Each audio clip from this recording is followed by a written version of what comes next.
Hey folks, Matt Hearn here, and this is Method to My Money, where we talk about money, madness, and the pursuit of lasting wealth. Welcome.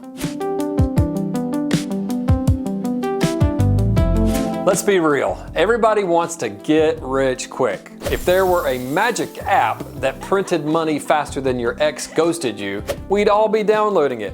Whether it's crypto, flipping NFTs, or that one cousin always pitching the next big thing, we all want the shortcut.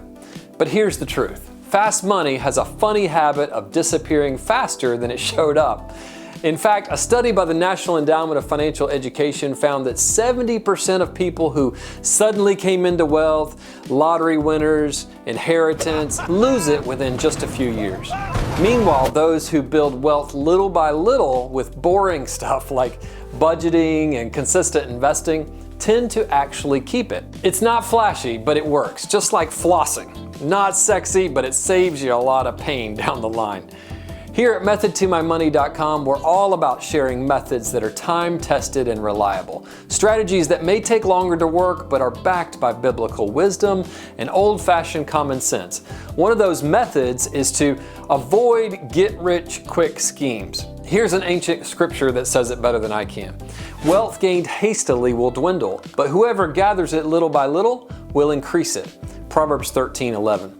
In my opinion, this is one of the most overlooked money methods. It's basically Aesop's fables, Tortoise and the Hare, with a biblical twist. Fast money fades, slow money grows, and easy money, well, it comes with a self-addressed return envelope. When my son Elijah was younger, I would read him a story each night before bed. One of his favorites was The Tortoise and the Hare. If you've never read it, it goes something like this. You've got a cocky rabbit and a chill turtle. The rabbit's all speed and swagger, bragging that he's got the race day in the bag. They race, the hare blasts off, but halfway through decides he's so far ahead, he can take a nap.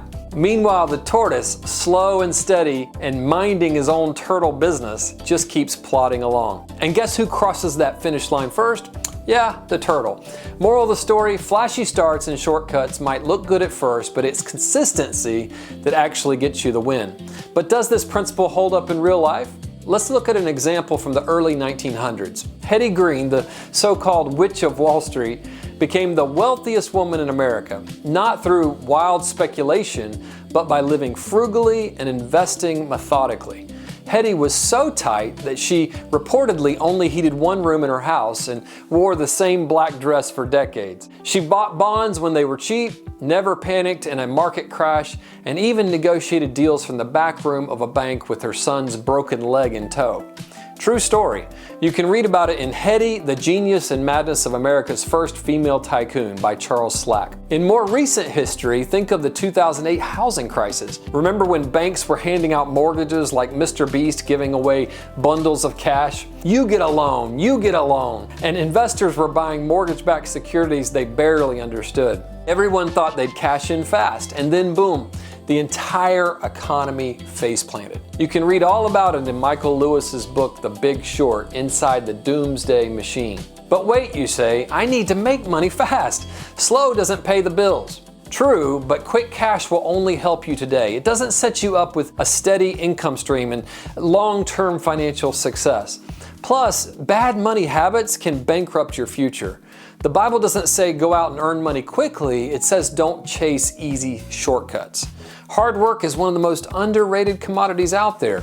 I can think of at least 3 important benefits that you miss out on when you try to avoid hard work and you chase easy money.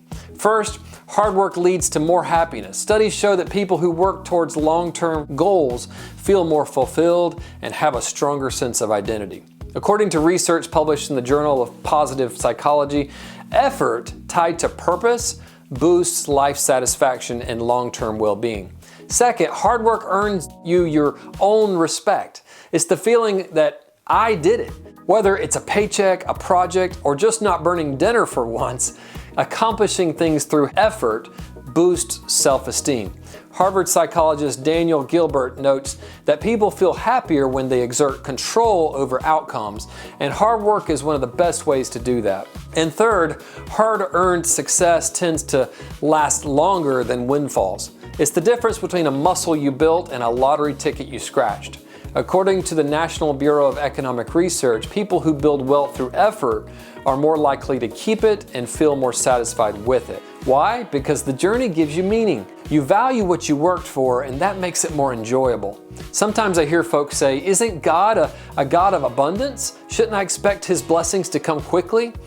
Well, God does provide, but He provides what we need day by day as we follow Him. Even manna came daily, not instantly. Spiritual maturity and financial stewardship usually grow the same way, little by little. I'm sure you've heard of the Hershey Chocolate Company. What you might not know is that before he became the chocolate king of America, Milton Hershey was a walking financial disaster. By age 30, he had failed in 3 separate candy businesses, one in Philadelphia, another in Denver, and in New York. He had borrowed money from family, burned through savings, and faced years of public embarrassment. But Hershey didn't give up. Instead of chasing quick gimmicks, he kept working, refining his processes, and learning the trade. Finally, in 1894, he founded the Lancaster Caramel Company, which gained traction through grit, not luck. That success eventually allowed him to launch the Hershey Chocolate Company in 1905. But here's the kicker. He didn't just make money, he made meaning. Hershey used his wealth to build an entire town for his workers, Hershey, Pennsylvania, complete with schools, parks, and affordable housing. He also created the Milton Hershey School, a tuition-free boarding school for orphaned and underprivileged boys, which still operates today, serving 2,000 students annually. You can read more about the amazing life of Milton Hershey in the Hershey Community Archives at hersheyarchives.org. What's the bottom line? Hershey didn't get rich overnight, he got rich over time through relentless effort and even failure. And when the money finally came, it wasn't just about him. His years of hard work gave him the satisfaction of building something that lasts, both in chocolate and in humanity. Here at methodtomymoney.com, we're not anti-wealth, we're anti-foolish wealth. We believe in wisdom over witty trends. We believe in character over quick cash and process over pyramid schemes. Get-rich-quick ideas are a lot like gas station sushi. It looks tempting, but it ends in regret. Well, that's all we have time for today. If this hit home, hit that like button, leave a comment, subscribe, and most importantly, share with a friend. I'm Matt Hearn, and you're watching Method to My Money.